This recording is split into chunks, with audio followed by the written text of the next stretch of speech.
Rahim. Summa ba'asna min ba'dihim Musa biayatina ila fir'auna wa mala'i fadalamu biha fanzur kaifa kana 'aqibatul mufsidin. Sadaqallahul azim. Allahumma arhamna bil Qur'an. Hadirin ikhwati iman rahimakumullah. Alhamdulillah, segala puji, keagungan dan kesempurnaan hanya milik Allah Subhanahu wa taala yang dengan kebaikannya kita berada di dalam ketaatan, berada di dalam ibadah,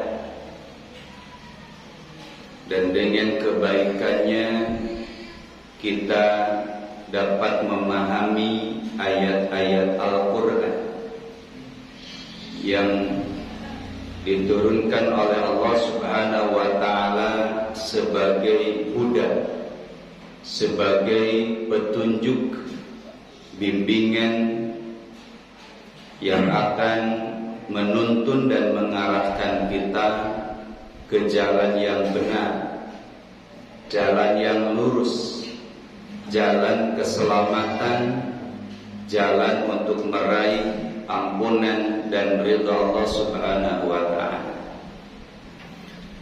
Yang mudah-mudahan dengan istiqomahnya kita di dalam mengkaji, memahami dan mentadabburi ayat-ayat Al-Quran ini, kita semakin dekat dengan hidayah Allah Subhanahu wa ta'ala. Hati kita dipenuhi dengan nur, dengan cahaya Allah Subhanahu wa ta'ala, sehingga kita bisa memiliki kemampuan untuk membedakan mana yang benar, mana yang salah, mana yang baik, mana yang buruk. Inilah hal terpenting di dalam perjalanan kehidupan kita. Karena perjalanan hidup di dunia ini tentu akan dihadapkan dengan pilihan-pilihan. Harus memilih antara yang halal dengan yang haram, harus memilih antara yang hak dengan yang batil, harus memilih antara yang benar dengan yang salah, harus memilih antara yang baik dengan yang buruk. Dan hidup ini adalah pilihan. Maka ketika kita tidak memiliki furqah, memiliki kemampuan untuk memilih dan memilah, kemampuan untuk membedakan mana yang baik untuk kita, mana yang bermanfaat untuk kita, bisa jadi kita kemudian memilih jalan yang salah, memilih jalan yang akan merugikan kehidupan kita, baik di dunia ataupun di akhirat. Nah, maka kasih sayang Allah inilah Allah menurunkan pedoman kepada kita supaya kita memiliki kejelasan di dalam hidup ini, mana yang harus kita pilih, mana yang harus kita jalani, supaya hidup kita terselamatkan dunia sampai akhirat. Hadirin wa iman rahimakumullah. Kita akan melanjutkan kisah para nabi yang sekarang adalah kisah Nabi Musa alaihissalam. Yang ini banyak disebut oleh Allah di dalam Al-Quran. Di antara nabi-nabi Allah, di antara rasul-rasul Allah, yang paling sering dan panjang pembahasannya itu adalah kisah Nabi Musa. Mulai dari surah Al-Baqarah itu sudah Allah sampaikan kisah tentang Nabi Musa alaihissalam. Ayat 103 sampai 108. Ini mengisahkan tentang apa yang disampaikan oleh Nabi Musa kepada kaumnya, bagaimana sikap penerimaan kaumnya terhadap Nabi Musa, dan juga apa saja mukjizat yang Allah berikan kepada Nabi Musa untuk menghadapi Fir'aun dengan bala tentaranya. A'udzu billahi minasy syaithanir rajim. Bismillahirrahmanirrahim. Summa tuluy ba'asna ngutus kami mim ba'dihim disabada aranjeuna, yaitu setelah nabi-nabi ya, Nabi Hud, Nabi Nuh, Nabi Saleh, Nabi Syuaib. Nah, ini kemudian Allah mengutus Nabi Musa. Yaitu Nabi Musa. Bi ayatina, ayat-ayat kami, keterangan di kami. Ayat maknanya nyata keterangan, bukti-bukti, keterangan-keterangan. Ila Fir'auna, ka Fir'aun, wa malai, sareng ka para pengikutna, sareng ka para tokoh-tokohna. Malak itu para pemimpin ya, para pembesar. Fadhalam, maka dolim maranehna biha kana eta ayat-ayat. Fangdur, rak perhatikeun ku anjeun, kaifa kumaha kana kabuktian akibatul mufsidina, balasan pikeun jalma-jalma anu nyieun karuksakan. Wa qala, sareng jeung ngomong, sareng jeung ngomong. Wa qala jeung ngomong, nyarios Musa, Nabi Musa, ya Fir'aun, Fir'aun, ini sanyana kami, Rasulun, utusan, mir Rabbil alamin, dinutos nyiptakeun sakabeh alam, hakikun satemena jeung wajib, ala pikeun akula yen teu nyarita kami alallahi atas nama Allah, illal haq, kecuali hak. Qad ji'tukum, estu geus datang kami ka aranjeun, bibayinatin, ku katerangan mir rabbikum, di pangeran aranjeun, fa arsil, maka lepaskeun, ma'i sarta kami, Bani Israil, nyaeta Bani Israil. Qala, ngomong, kayak Fir'aun ya. Jadi ngomong berarti. In kunta, lamun tea maka buktian anjeun, jika datang anjeun, bi ayatin, ku katerangan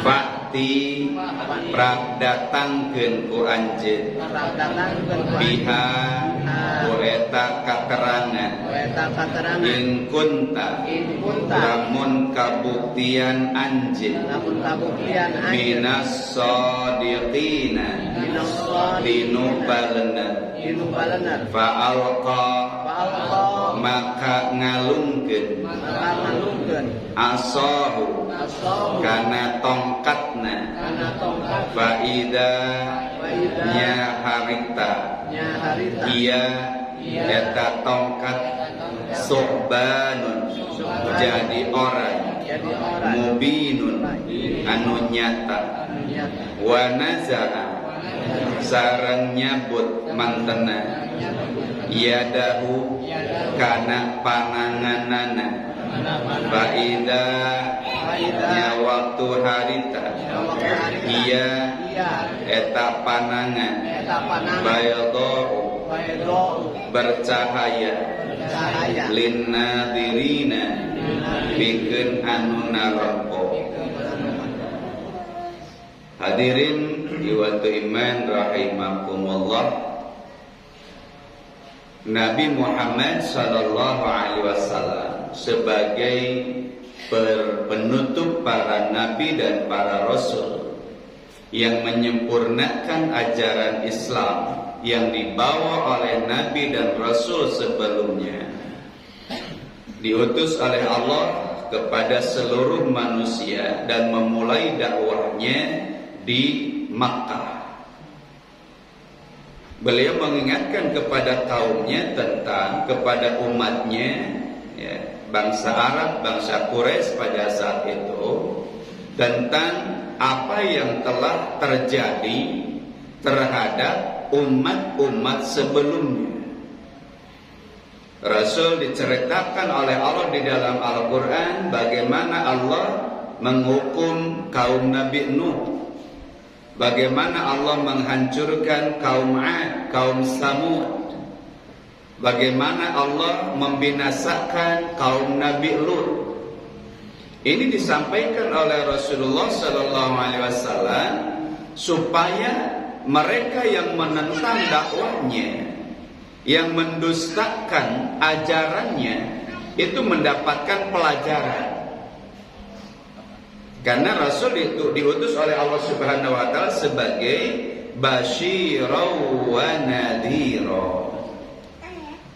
Rasul sampaikan ini ada umat yang menerima dakwah, kemudian Allah muliakan mereka, ya, Allah berikan kehidupan yang baik bagi mereka, Allah selamatkan mereka, begitu. Basyirah wa nadhira, dan begitupun Rasul menyampaikan kepada mereka tentang kebinasaan, kehancuran orang-orang yang menolak ayat-ayat Allah, mendustakan ayat-ayat Allah Subhanahu wa taala. Nadhira, diingatkan tentang kehancuran kaum-kaum terdahulu. Ini supaya apa? Supaya fadzakir, supaya mereka mengambil pelajaran, begitu. Ya. Nah, kemudian Rasul juga menceritakan tentang perjalanan dakwah Nabi Musa alaihissalam. Ini dakwahnya panjang, gitu. Kisahnya panjang Nabi Musa itu. Nabi Musa itu dua bersaudara dengan Nabi Harun. Nabi Musa nikah dengan salah seorang putri dari Nabi Syuaib alaihissalam. Ya. Nah, kisahnya itu kan unik begitu ya. Ketika Nabi Musa sedang melakukan perjalanan, kemudian bertemu dengan sekelompok orang yang sedang memberi minum hewan ternaknya. Tapi di satu sisi, satu tempat di pojokan itu ada wanita-wanita yang mereka tertahan di situ, begitu.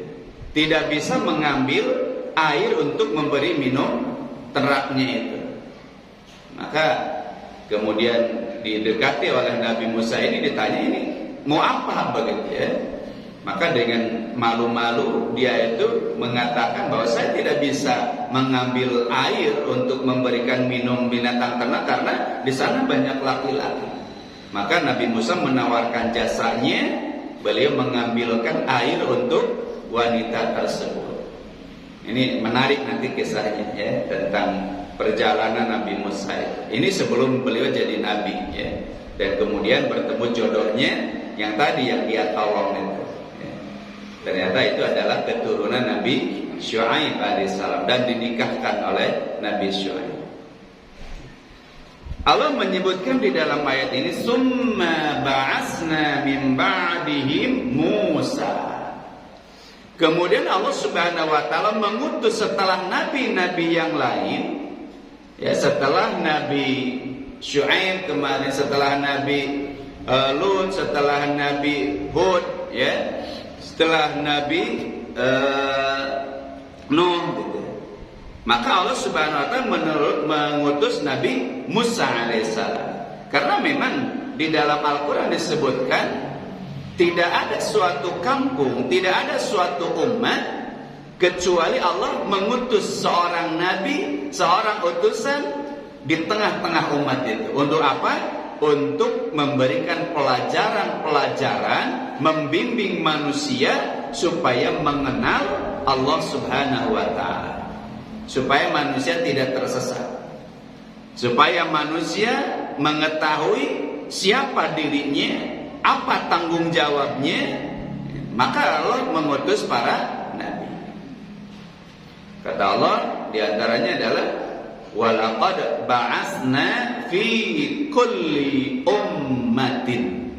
Nah, ini ayat ini menjelaskan dan menegaskan bahwa tidak ada satu umat pun, satu wilayah pun yang di sana ada kehidupan manusia kecuali Allah sudah mengutus seorang nabi, seorang rasul di sana.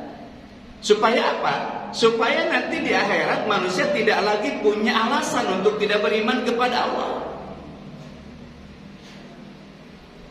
Jadi kalau tidak ada yang mengajarkan, tidak ada yang mengingatkan, tidak ada yang membimbing, nanti manusia akan memiliki alasan.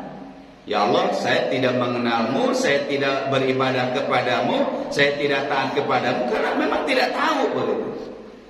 Nah, untuk menghilangkan alasan ini, maka Allah Subhanahu wa taala mengutus rasul dan para nabi untuk manusia.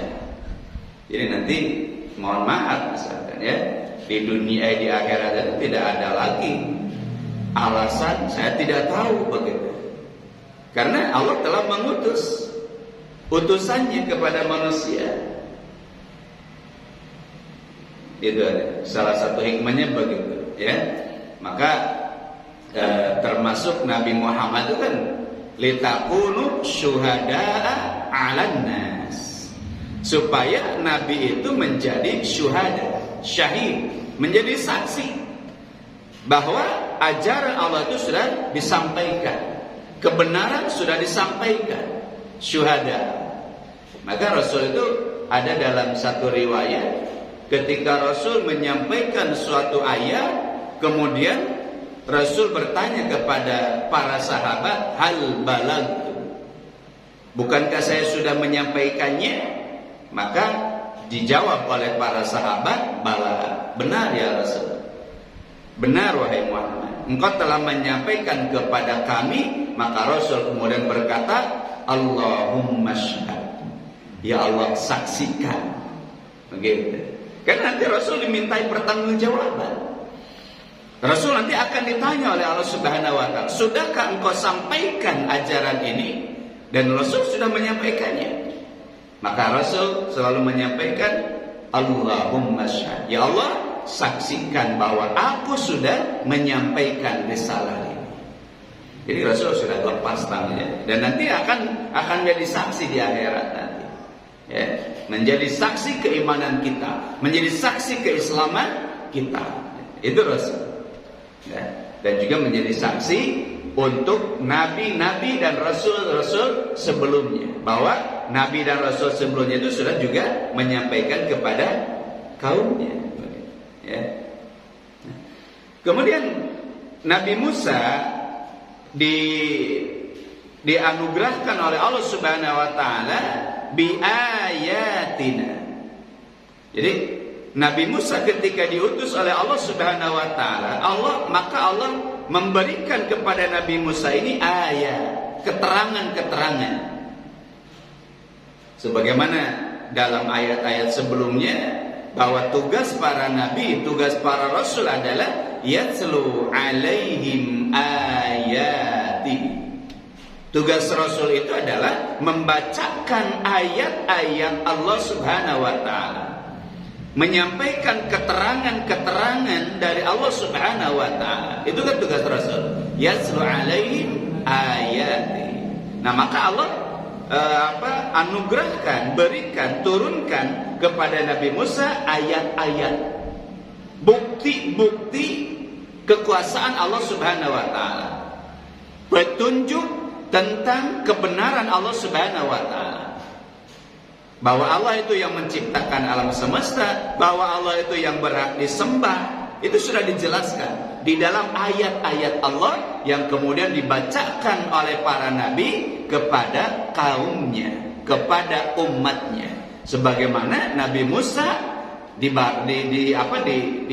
oleh Allah, ya, dianugerahkan oleh Allah ayat ila Fir'aun wa mala'ihi. Ini karena memang Fir'aun itu dikelilingi oleh para pembesar, begitu ya. Ada teknokrat, ya, yaitu Haman. Jadi perencana tata kota itu Haman, ya, penasehatnya.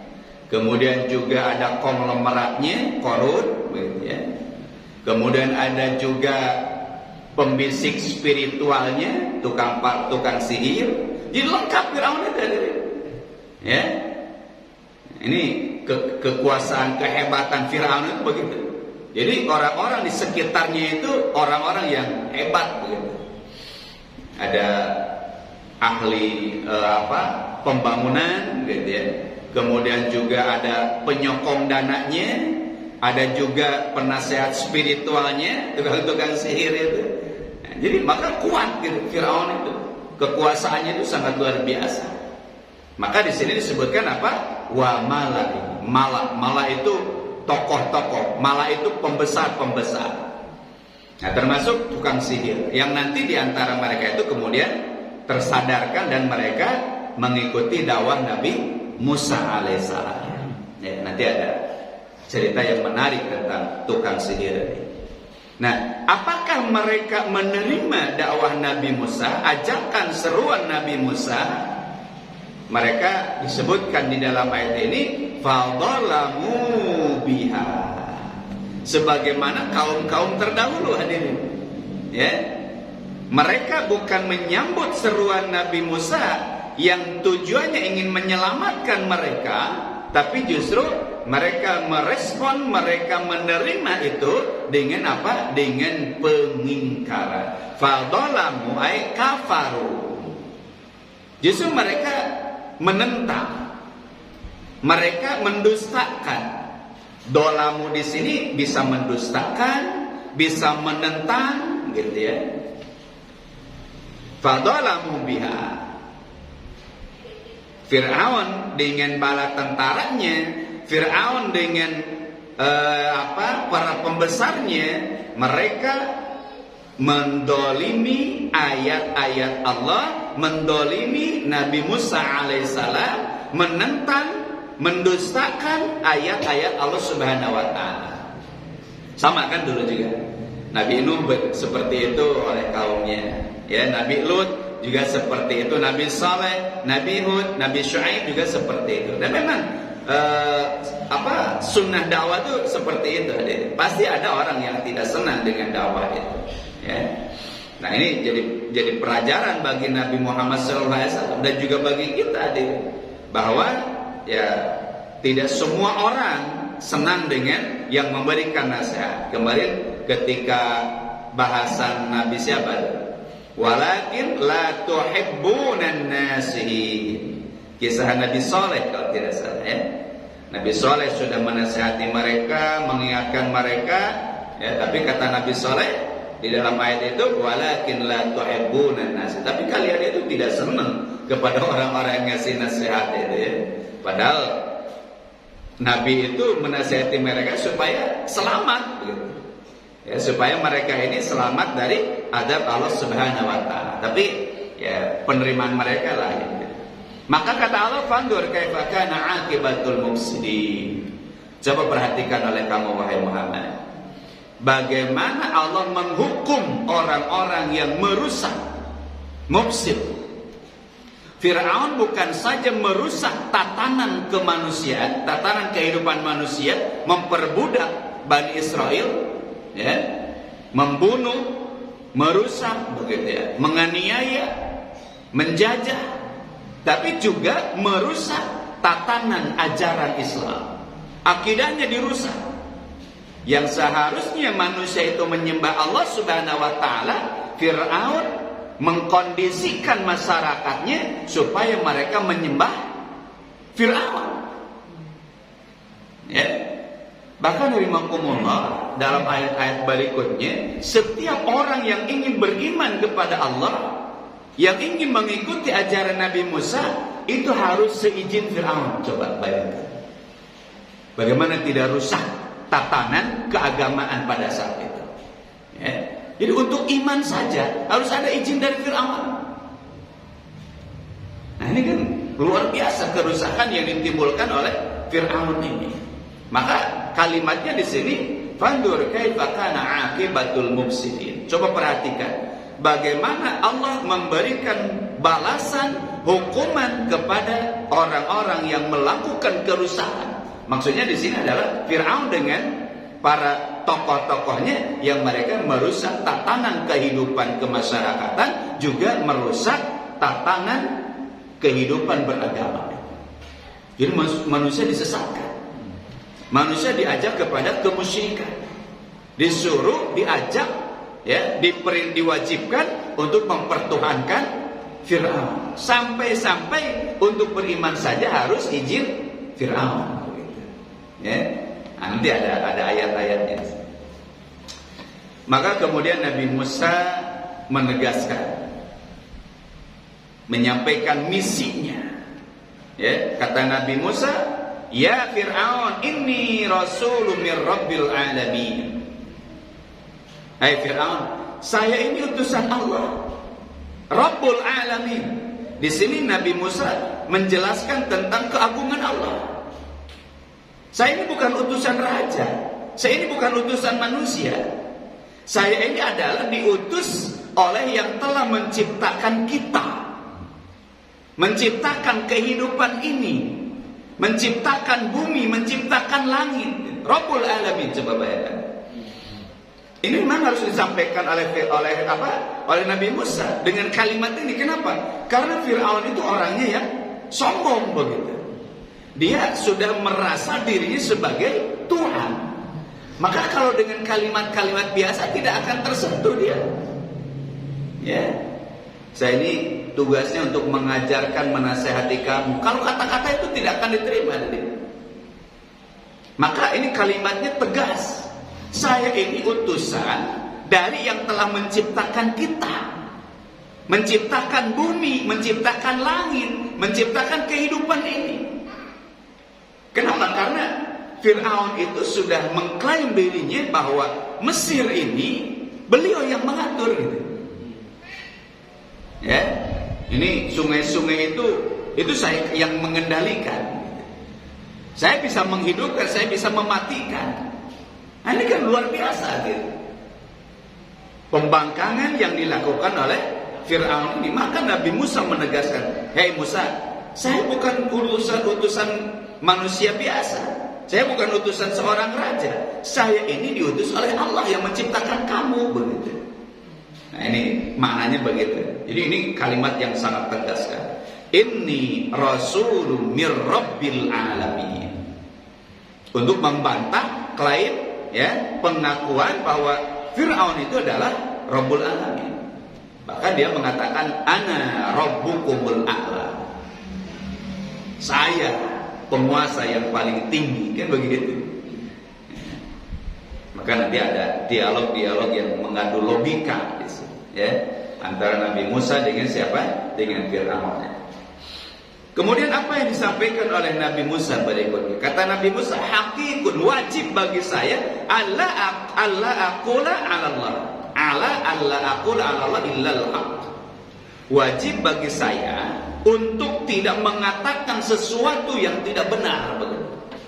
Dan saya diperintahkan oleh Allah untuk menyampaikan hal-hal yang hak. Apa? Bahwa Allah adalah yang menciptakan kita, Allah yang mengatur segala kehidupan ini, dan Allah yang berhak kita ibadah. Nah itu qaulul haq itu di situ. Ya. Qaulul tauhid, ya. Pernyataan tauhid. Illal haq. Karena memang yang dihadapi itu adalah perusak tauhid begitu. Ya, perusak agama. Maka kata Nabi Musa, hakikun, sungguh gitu ya. Hak bagi saya, wajib bagi saya ala alla aqul ala Allah, untuk tidak mengatakan kepada Allah sesuatu yang batil kecuali yang benar. Ya tadi, yang batil itu apa? Bahwa Allah tidak berkuasa, Allah bukan pencipta, Allah bukan pengatur, itu kan batil. Nah, saya tidak diperintahkan untuk itu. Justru saya diperintahkan oleh Allah untuk mengatakan yang benar tentang Allah. Apa? Allah adalah sang pencipta, Allah adalah zat yang berhak kita agungkan, yang berhak kita sembah. Begitu maknanya. Ya. Qad ji'tukum bibayyinatin mir rabbikum. Sungguh saya datang kepadamu membawa keterangan-keterangan yang nyata. Nah, di sini ayat di sini atau bayinah di sini hadirin. Baik bayinah yang berupa ayat-ayat secara tertulis nanti, ya. Nabi Musa membacakan ayat-ayat Allah, tentu bukan ayat Al-Qur'an, ya. Karena bukan Nabi Muhammad. Ayat di situ adalah apa yang diturunkan kepada Nabi Musa? Kitab Taurat. Nah, Nabi Musa membacakan kitab Taurat. Kitab Taurat juga isinya tentang tauhid. Ya, kitab Taurat ada penulis tafsir menyebutkan kenapa Nabi Musa itu kisahnya Taurat itu sering disebut di dalam Al-Qur'an, karena kata sebagian ahli tafsir bahwa isi kandungan kitab Taurat itu lebih mendekati kitab Al-Qur'an. Sehingga banyak disebut. Ya, kalau Injil yang disebutkan, yang dibacakan ada diturunkan kepada Nabi Isa itu jarang. Karena Injil itu lebih kepada kisah-kisah saja. Sementara kalau Taurat itu berisi tentang hukum, gitu, tentang aturan, maka sering disebut di dalam Al-Qur'an karena kemiripannya dengan Al-Qur'an. Kata Nabi Musa, qad ji'tukum bibayyinatin. Nah, Nabi Musa membawa keterangan, membacakan ayat-ayat Taurat itu, ya. Dan juga Nabi Musa nanti menjelaskan, memperlihatkan kepada Fir'aun ayat-ayat yang berupa mukjizat, begitu. Ya, ayat-ayat berupa mukjizat. Karena kalau cuma dibacakan kitab Taurat itu tidak didengarkan nanti. Ya, bahkan didustakan. Nah, ini katanya tipu daya Musa untuk mengeluarkan kalian, gitu ya. Min ardikum litukhrijakum min ardikum. Nabi Musa itu sengaja membacakan ayat-ayat itu supaya kalian ini tidak senang dengan penguasa, supaya kalian itu terusir dari kampung kalian. Nah, itu fitnah yang dilontarkan kepada Nabi Musa dengan para pengikutnya. Maka Nabi Musa mengatakan, saya ini diberikan keterangan-keterangan dari Allah Subhanahu wa taala. Selain membacakan kitab-kitab Taurat, Nabi Musa pun menyampaikan kepada Fir'aun itu adalah mukjizat, ya, bayinat, keterangan-keterangan mukjizat di sini. Allah perlihatkan, ya, mukjizat bahwa Musa itu adalah utusan dari Allah Subhanahu wa taala, min rabbikum. Nah, di sini ya, dari makumullah, kata Nabi Musa, fa arsil ma'iya bani Israil. Jadi Nabi Musa itu salah satu misinya adalah membebaskan Bani Israel dari perbudakan Fir'aun. Maka ketika Nabi Muhammad SAW mendakwahi ahli kitab, Ya, di antaranya adalah kaum Yahudi keturunan Bani Israel. Itu Nabi Muhammad sering kali mengingatkan kepada Bani Israel, ya Bani Israel, kuru ni'mati allati an'amtu alaikum. Nabi Muhammad ya menyampaikan kepada Bani Israel, kalian itu sudah diselamatkan oleh Allah, kalian itu sudah diberikan kenikmatan yang banyak oleh Allah Subhanahu wa taala. Kenapa kalian itu masih menentang terhadap ajaran dari Allah Subhanahu wa taala? Jadi gambarannya ada di makumullah, Bani Israel itu orang yang tidak tahu diri, begitu. Ya. Dibebaskan dari belenggu penjajahan Fir'aun, begitu. Ya, oleh Nabi Musa, oleh Islam, begitu. Ya. Kemudian diberikan makanan dan minuman yang terbaik, gitu. Diberikan tempat tinggal yang asalnya kan nomaden, gitu. Ya, tidak punya wilayah. Diberikan tempat tinggal oleh Allah Subhanahu wa taala. Ini Allah memuliakan Bani Israel. Tapi justru mereka ini ya orang yang sangat keras penentangannya terhadap para nabi dan para rasul. Bahkan di antara mereka ada yang membunuh nabi utusan Allah Subhanahu wa taala. Keistimewaan Bani Israel itu Allah banyak mengutus nabi di tengah-tengah mereka. Nabi Ibrahim, ya, Nabi Musa, begitu ya. Nah, ada Nabi Yakub, dan itu di antara mereka ada yang dibunuh oleh Bani Israel. Nah inilah penentangan, permusuhan yang sangat keras. Maka kata Rasulullah, wala tajidanna asyaddan nas adawah. Kamu itu akan mendapatkan wahai Muhammad di antara manusia yang keras penentangannya, permusuhannya, kebenciannya terhadap kamu adalah al-Yahud, Bani Israel. Gitu. Ya. Nah ini Nabi Musa mengatakan, hai Fir'aun, bebaskan itu Bani Israel ya dari cengkramanmu. Jadi dakwah itu memerdekakan manusia, gitu. Islam itu memerdekakan manusia dari penghambaan terhadap sesama manusia. Sebagaimana dalam kisah sebelumnya, kisah Rib'i bin Amir ya, yang diutus kepada Raja Rustum, dia mengatakan bahwa saya diutus, ya, kami diutus oleh Allah Subhanahu wa taala untuk apa? Ya, tahrirul ibad min ubudiyatil ibad ila ubudiyati rabbil ibad. Membebaskan manusia, memerdekakan manusia dari penghambaan terhadap sesama hamba menuju penghambaan kepada Tuhannya manusia. Nah itu. Jadi Islam itu hadir untuk membebaskan manusia dari belenggu penjajahan. Maka kalau kita baca sejarah kemerdekaan Indonesia, siapa yang paling semangat untuk memerdekakan bangsa Indonesia? Umat Islam ada. Para ulama di kita di sini, ya, ada pesantren Sukamana, ya, Kiai Haji Zainal Mustafa Al-Yaram dengan santrinya. Kenapa mereka penuh semangat untuk memerdekakan bangsa ini? Karena itu adalah ajaran dari Al-Quran. Itu adalah ajaran dari Islam kita. Tidak boleh ada penghambaan, tidak boleh ada perbudakan. Nah, semangat inilah kemudian yang mendorong kaum muslimin, para ulama, santri untuk bergerak memerdekakan bangsa Indonesia. Maka kemudian itu tercantum di dalam apa? Di dalam proklamasi berkat atas rahmat Allah. Ya. Berkat rahmat Allah. Jadi kemerdekaan itu adalah rahmat dari Allah Subhanahu wa taala. Karena memang yang memperjuangkan itu adalah umat Islam hadirin. Maka yang berhak mengisi kemerdekaan itu adalah kita umat Islam. Ya.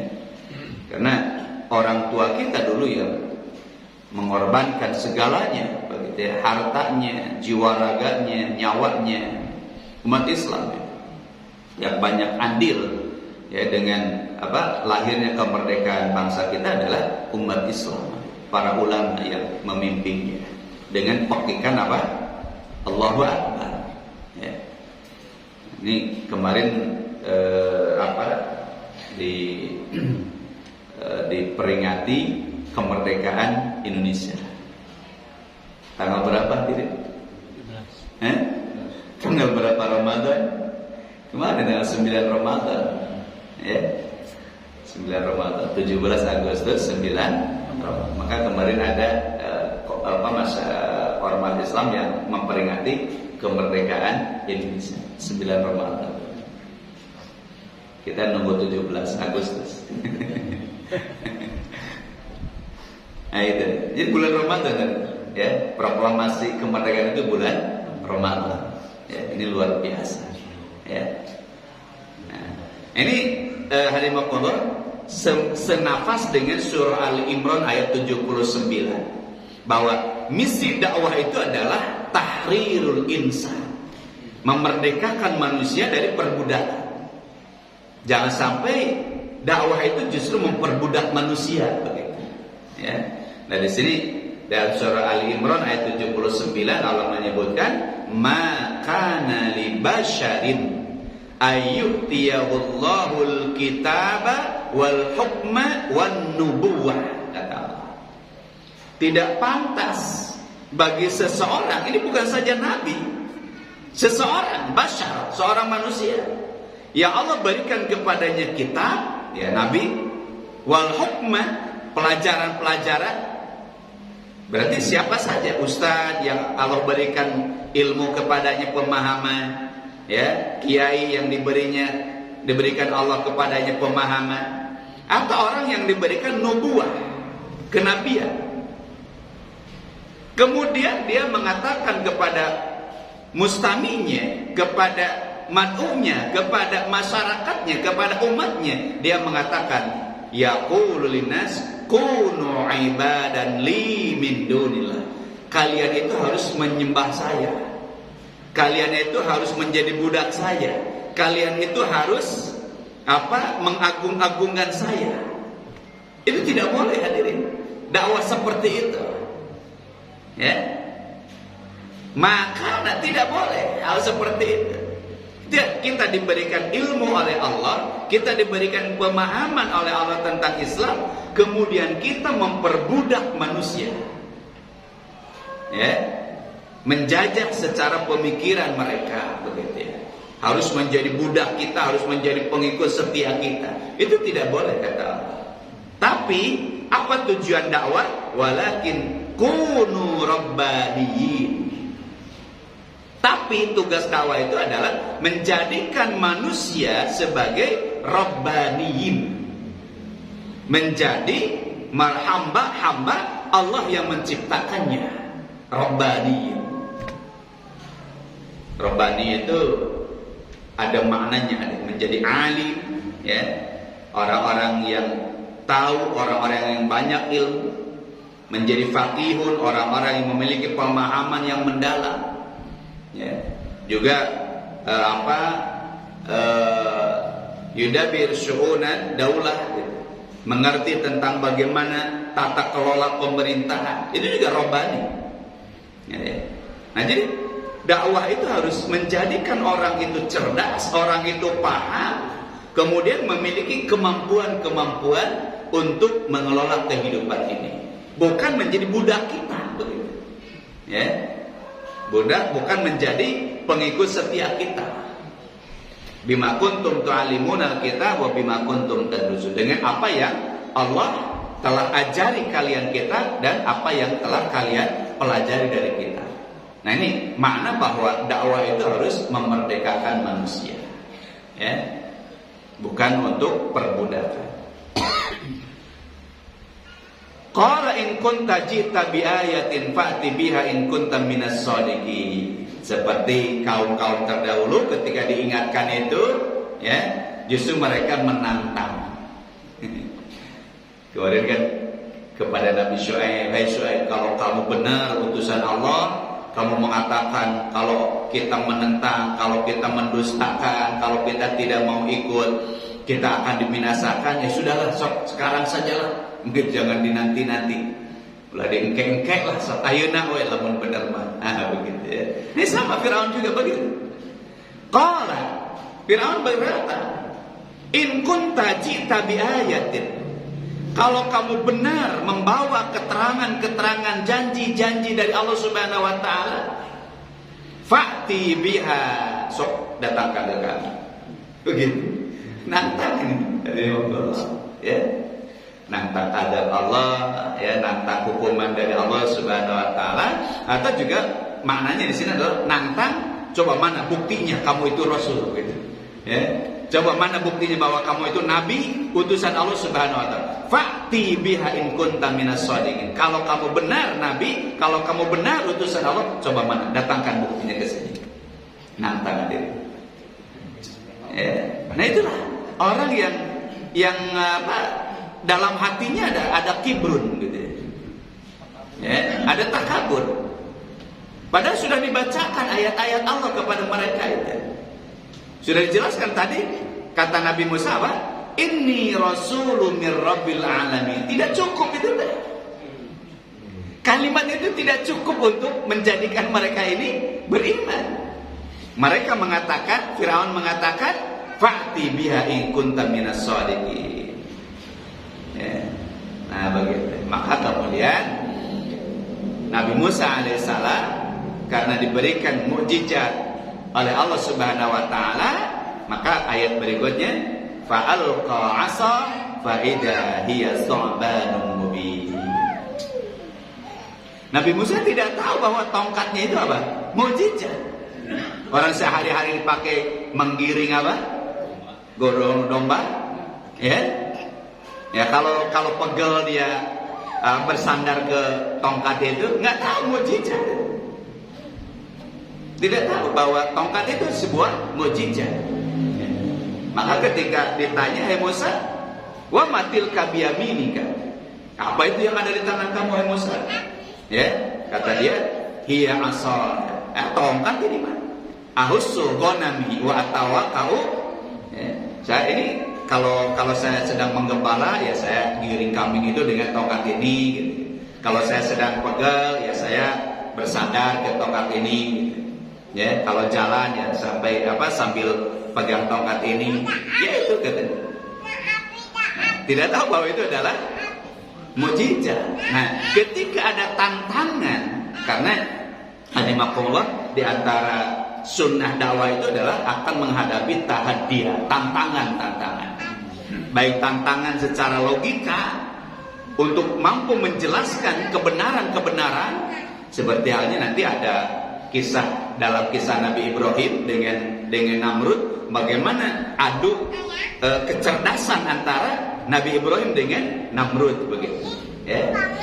Nah, termasuk Nabi Musa dengan Firaun nanti. Kan Firaun itu mengatakan, "Saya ini Tuhan," katanya. Ya. Kata Nabi Musa, "Lah, kalau kamu Tuhan, terus umat yang terdahulu Tuhannya siapa?" Berarti tidak punya Tuhan kan? Kalau Firaun itu mengklaim diri sebagai Tuhan. Ya. Maka kata Nabi Musa, "Kalau Tuhan saya itu adalah Rabbul awalin wal akhirin," kata Nabi Musa. Kalau Tuhan saya itu adalah yang menciptakan, yang menguasai, yang mengatur manusia-manusia sekarang dan yang sebelumnya. Begitu. Ya. Kalau Firaun berarti Tuhan sekarang. Lah manusia yang terdahulu siapa Tuhannya? Gak ada berarti. Gak mungkin gitu. Nah ini maka logika Firaun ini terbantahkan. Nah itulah Allah memberikan bekal kecerdasan kepada para nabi dan para rasul. Maka di antara sifat nabi itu adalah fatona, memiliki kecerdasan. Nah, nanti kita akan bahas bagaimana adu logika, ya, kecerdasan antara Nabi Ibrahim dengan siapa?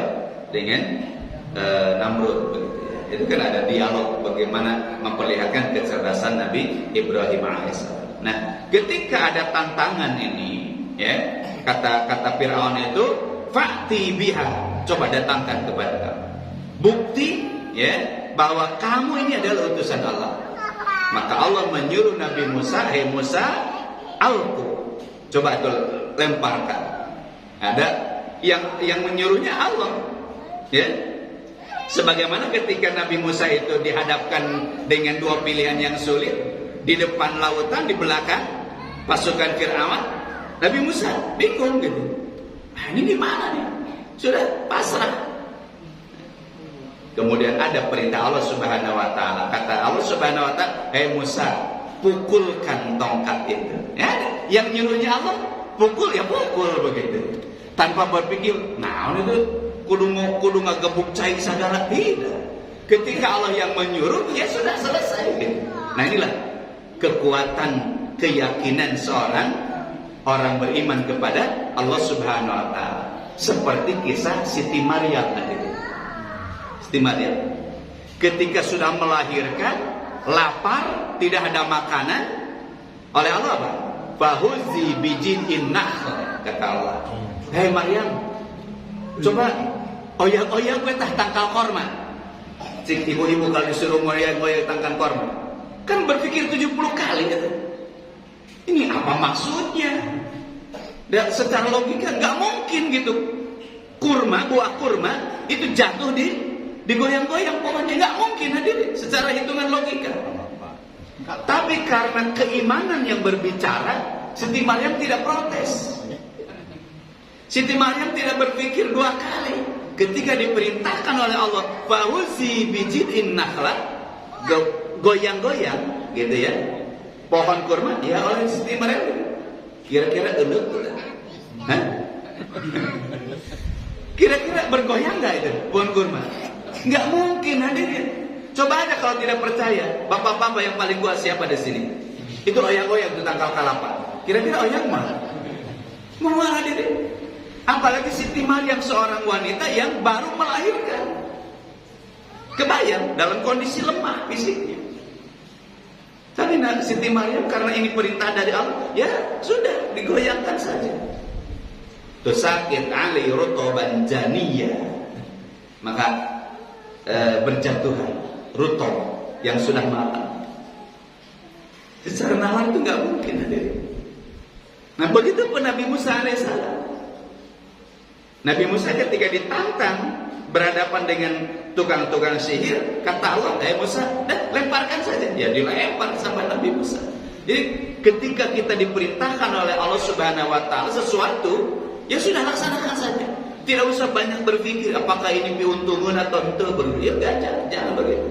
Ya sudah laksanakan saja. Karena pasti itu baik begitu. Apa yang disuruh oleh Allah untuk kita pasti itu kebaikan. Itu hikmahnya begitu. Fa'alqa 'asa, maka dilemparkanlah oleh Nabi Musa itu. Faida hiya su'banun mubin. Tongkat yang tadi suka dipakai berjalan gitu ya, suka dipakai menggiring binatang ternaknya, tiba-tiba ngajak ngelek su'banun mubin. Ya, menjadi ular. Ya. Apakah kemudian Fir'aun dengan bala tentaranya beriman? Tidak, justru mengatakan ada sihrun mubin. Oh ini mah sihir nubadan sinayo. Engkau minta bukti hadirin. Ya, mereka itu minta bukti bahwa Nabi Musa itu adalah benar utusan Allah. Setelah didatangkan bukti kepada mereka, tetap saja mereka mengeles, bahkan menuduh Nabi Musa sebagai tukang sihir. Ada sihrun mubin.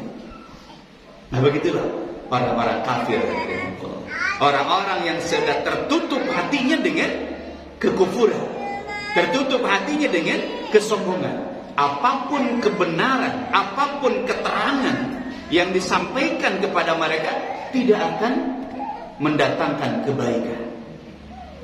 Ini kisah pelajaran dari Nabi Musa dengan Fir'aun. Wa najaa yadahu fa idha hiya bayda'un lin-nadhirin.